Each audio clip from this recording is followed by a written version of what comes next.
Hey guys, what's up? It's me, Jules here for WhatCulture Gaming, joined by the wumper fruit to my spinning box that is Scott Tailford. Hello, everyone. And if we're together, it can mean only one thing. No, it's not time for some news, but actually to say a big thank you to Activision for sending us down to London yesterday at the time of filming to go and play some Crash Team Racing Nitro-Fueled remaster, and we also got to do some real-life go-karting as well. We did. But we aren't going to talk about the real-life go-karting and the fact that Scott was 2.2 of a second quicker.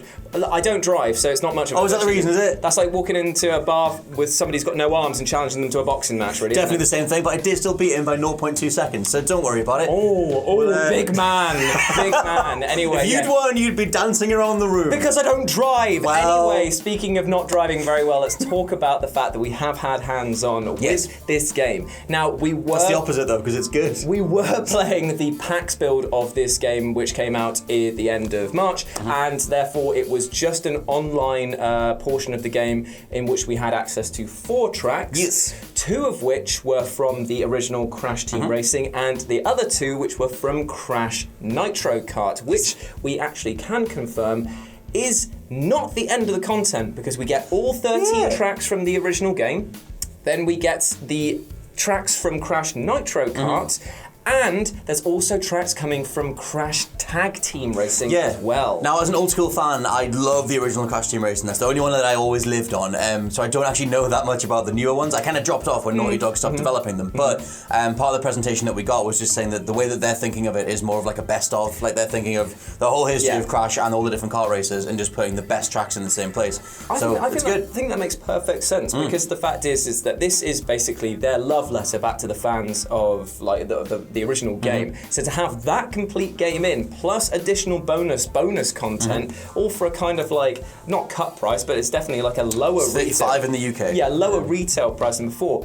It's shaping up to be quite an impressive package that they're putting out there. We also, on the 4 tracks, we also got to play with a myriad of different characters. We haven't had the full roster given to us. They wouldn't let us take photos either. We are getting the full roster, and we will share that with you guys soon as and when we get it. So, but yeah, the thing that I've got to leap in because the thing that blew me away, because I was playing the original Crash Team Racing all yesterday when we were going down on the train. I took my PS Vita, lovely system, better than the Switch. Played that all the way down, and it's fine, different video. And so I went able to go straight from the PS1 one into the new PS4 version. And you know, we got a little presentation beforehand, and they said, look, if you've been playing this for so long, your muscle memory will just carry across. And always with these remakes and remasters, you always kind of question that. The thing that immediately hit me though is that it is bang on. The physics are absolutely perfect, which was my massive worry. That was the thing that I initially thought when they first announced it, was that it wouldn't feel like the PS1 one, but it does. Well, we have a sort of reference point because obviously Vicarious Visions took over the development of the Insane trilogy, and that had to make some sort of compromises because of the fact that they had to make Crash feel the same throughout all 3 games, whereas in the actual game development he changed how he felt, which meant that sometimes things didn't line up. They were talking about that coyote jumping in the gap, distancing, issues like that with how it felt, and that did put a lot of people off. However, here, it feels that if they have made any significant tweaks to the gameplay, it has been for the player's betterment. So like in that, in the Insane trilogy, they eventually, Vicarious Vision settled on the physics of Crash and Crash 3, and then retrofitted Crash 1 and 2, which meant that your muscle memory felt a little bit off. But in this one, they've stuck with the original Crash Team Racing feel, and then put that on the newer tracks. Which is so you have the authentic feel on the newer stuff. It's gonna be kind of a little bit like a reverse version, engineering of what we experienced with the Insane trilogy, because fans of, say, Crash Tag Team Racing and Nitro Kart might be like, oh, this feels slightly different because you're actually playing it with the archaic first time around. How dare you, sir? No, I'm definitely of the ilk that believes that it goes Mario Kart, potentially 8 being the best, and then it's right behind it is Crash Team Racing. I mean, I'll flip them, but that's the thing, I know you would, but I'm just saying that it is that good, the original game. Yeah, and like one of the things that I always thought that CTR stood out for was either like the speed and the weight behind the karts themselves. Because if you play a lot of Mario Kart, you'll get used to going into a drift and sliding out really wide and then kind of like pinballing yourself back in again, or slingshotting yourself back in again. In Crash, it's very much you're stuck to your line once you like trigger a drift. And in this one, they've kind of changed, well not changed, but they've sort of amended a little bit of the way that the boosts work. Because in Crash, once you initiate a drift, you can have up to 3 additional boosts. Yeah. During that drift, if you nail all the timings for that, you'll come out of it in a wheelie. Honestly, one of the best features they put in. That not only differentiated itself from the likes of like F-Zero and Mario Kart, but it actually was such a strategic thing to get it redlining each time and getting that massive wheelie boost. It means that once you like really start to like memorize the tracks, you can you're just really on it and you can stay in the boost the whole way around, which is what I always loved, and obviously like old school fans will know that anyway. But yeah, one of the things that is a tiny thing that I think that they've changed, although going back to playing the PS1 one again on the way back up, I was like, it's still so close to being literally 1-to-1, but when you activate those boosts in the middle of a jump, in the middle of a drift, it seems to kick your rider forward in the direction that they're facing. Like it shunts them a little bit forward, so you can kind of, if you're trying to cut corners quite short or quite sharply, and you're triggering the boost as you go around, you can boost yourself off the track, or potentially. So you might want to take corners slightly wider than before. But in experimenting with that, I kind of got used to it as well. We didn't get the sort of like frame data breakdown of the tracks, so I know that there is a hardcore CTR fan base out there that is going to be analysing this, and probably they will be able to spot things that we weren't able to. But seriously, when we were playing the likes of, it was Papu's Palace. Papu's Temple, then we had the Wumper Clock. So we got... list them, probably. We got Papu's Temple, we got Sewer Speedway from CTR, and then we had with the lovely named Electron Alley and Clockwork Wumper from Nitro Kart. Now, Electric Alley was absolutely brilliant. Yes. I enjoyed that a lot, mainly because of that massive jump you do off at the very opening bit. But seriously, like playing those old tracks, the ones that are closest to my heart at least, seeing them in such beautiful like graphics, like everything feeling great. Like there's so much animation that's been stuck into the background of things now, like little details that you would normally have missed as you're blitzing past. But everything, the track layout felt like so supremely like spot on. I was playing, like you say, on the Vita on the way back, and I was just like, okay, they have. It just feels like a brand new skin has been put on. Yeah, which is like, for the most part, which is the best compliment you can pay a remaster. And it's like that's what I wanted from something like the Final Fantasy VII remake or the remaster, whatever you want to call it. They refer to it as a remaster in the presentation, which settles a debate that we had from last year. Yeah, true. But whatever. But that's the thing. Like the thing that I always want them to do when they take these old games is just reskin them. Like for 9 times out of 10, the reason you fell in love with them in the first place is the gameplay, it's the mechanics, it's the physics and the feel. And so if you start taking those things away, that was what got in the way for me with the N10 trilogy for Crash 1 and 2. But the reason that Spyro is so perfect is because it's a visual overhaul, but it still feels like Spyro. For this, visual overhaul is totally there again. But like you said, those background animations are very indicative of the sorts of things that Naughty Dog used to put in their backgrounds. Yeah. Lots of quick little slapstick gags and things like that. They put, in the little presentation they gave us, it was 2 side-by-side images to show how much detail they put in. And one was of just sort of like, on the PS1, it was just a black background with a few cities. In this one, it was like a starry night with UFOs flying over, big neon lights everywhere, and you're looking at it going, yeah, this is the type of love that they're clearly pouring into it. They've nailed the feel of the track, they've nailed the feel of the characters, and they've carried over their personality, which is great. Like, by the end of our play session, we were doing the little jumps over the things, going like, tiny smash! It was the best. Was it Cortex always says? Oh, Cortex, that's it. The thing that the moment I fell in love with it was because I was like, how many of the different sound bites and little clips are they going to carry across? All of them. I was playing Cortexes tend to be the person that I go to. So there's one bit when I just landed off a jump and boosted away, and he just went, the trophy's mine! And I was just like, that's exactly what he said back in 1996, and I love it again. He said the thing. So like, they've got that. They've got Crash with this like wow and all that type stuff. You've got all the little sound effects that I love. They have re-recorded a whole bunch of them. The score is obviously replicated again. But again, all those little sound cues that you remember, like when you're about to start the race and you have the build up and the. I'm not going to redo the score, but it's exactly the same. And as soon as you start playing it, it's like, yep, this is exactly what it needed to be. Just love it. There's one massive thing that we need to address, which is the fact that we were playing online effectively. We were playing against all of the other 9 people that were in our group, and it was like, I came first too sometimes. Wow, did you though? Yes, I do. I've got footage of it. Don't challenge me, boy. I came first more. Whatever. Not the point. No point. The point is that it was incredibly smooth for the most part. I will say I did experience a tiny few issues, which I'll detail now. We'll just get them out of the way. No, it's totally worth mentioning. So there was a few graphical bugs, I'd say, that you would have.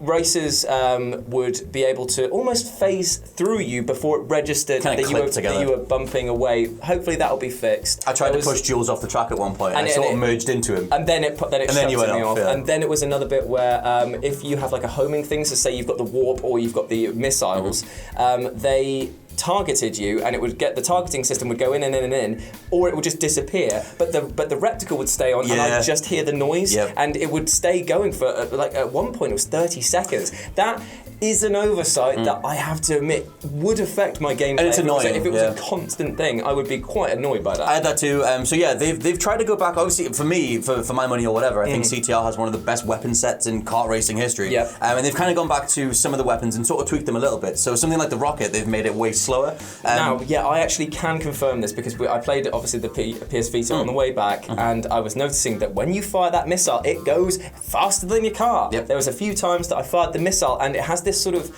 animation where it drops out of the car and the ignition flare fires, and then it zooms off. But because of those first maybe 1 second of startup time, I was going faster than the projectile that I fired. I lapped it and it went behind me. I was like, what? So the thing with that is that they've stood the rockets down because they want you to, every weapon in Crash, if you haven't played it, gets a second tier of power if you have 10 of the Wumpa fruits that you collect around the track.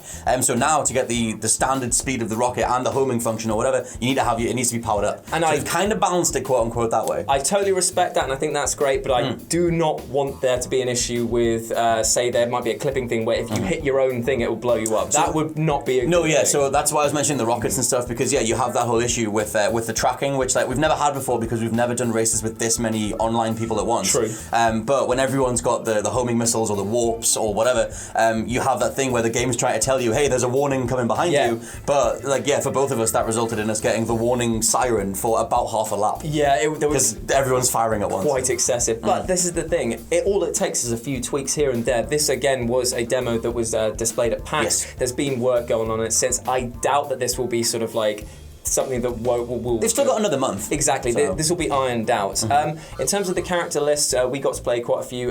They've still kept them into the beginner, intermediate, and advanced, which basically means that they are quick to accelerate but have a low top speed. They're average across the board, or pretty much they are very top speed heavy, but the turning circles like the goddamn Titanic in some places. Yeah, you've still got your heavies like Tiny Tiger and Dingo Dial and whatever that like we experimented with as many as possible. My mains were always Cortex and Ripperoo, who are just like the same, or they feel mostly the same. But yeah, you've got like a nice roster variation. I don't know the characters from Nitro Kart and Tag Team, but they are in there according to the trailer. That's the thing. We didn't get to see any of these Crash Team Racing or Crash Tag Team Racing and the Nitro Kart ones. However, the presentation that we got spoke about sort of variants in terms of how you can dress up your kart, which characters you can choose, and the fact that every single character, this is what the brand manager of Activision said, will be unlockable using the in-game currency which you can earn.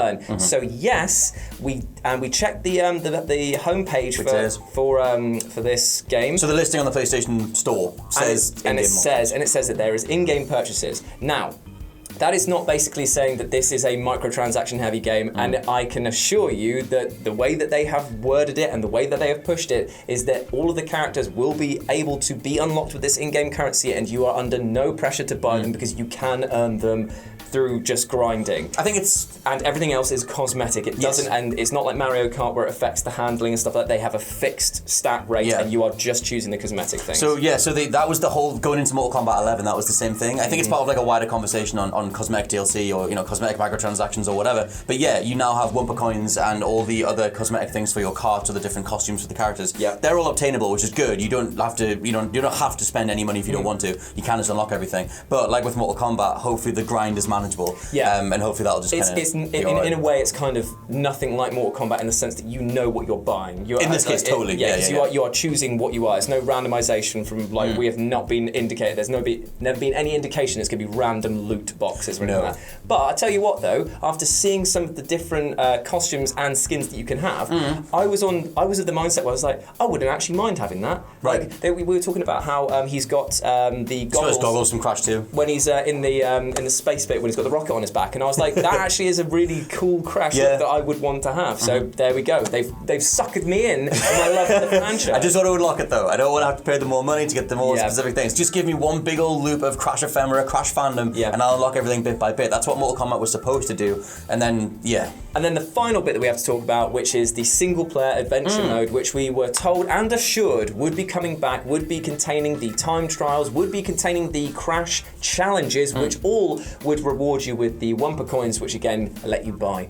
the stuff there. We unfortunately didn't get to see any of that. They're keeping that still quite close to their chest, but still, being assured that it is in there, and I overheard the brand manager say that it remained unchanged or something like that. Or they tried to do as little messing around with that as possible. So hopefully that means that we're going to get another fantastic single player experience, as well as a very cool multiplayer online suite. Kind of assume that the other adventure modes are maybe in here, but otherwise the Nitro Kart and the tag team tracks will just be in the cups and the online. To be honest, I'm fine with that, unless they basically bundle them together into a new area, because I don't know if you guys have played this, but you basically drive around little areas, and they have each race is sort of sectioned off into its own specific area, and when you've completed the race or come first and won the cup, you can go back for time trials and doing silly little challenges, sort of like collect all the time crystals and find the CTR letters.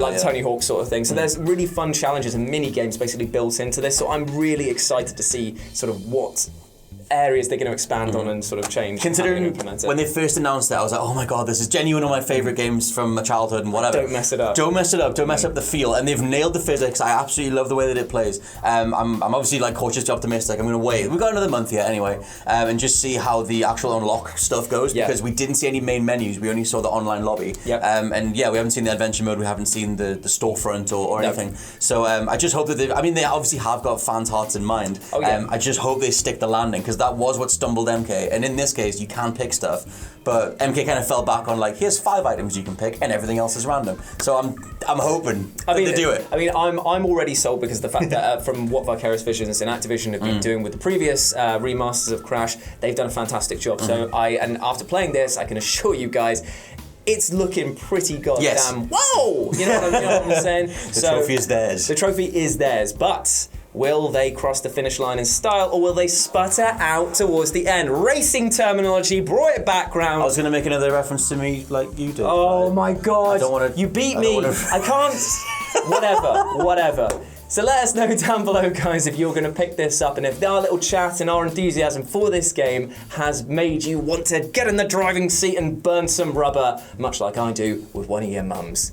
It's not even a list. I know, but that's a one for list. You're welcome. These just flowed off the That's why it's good to beat him every now and then.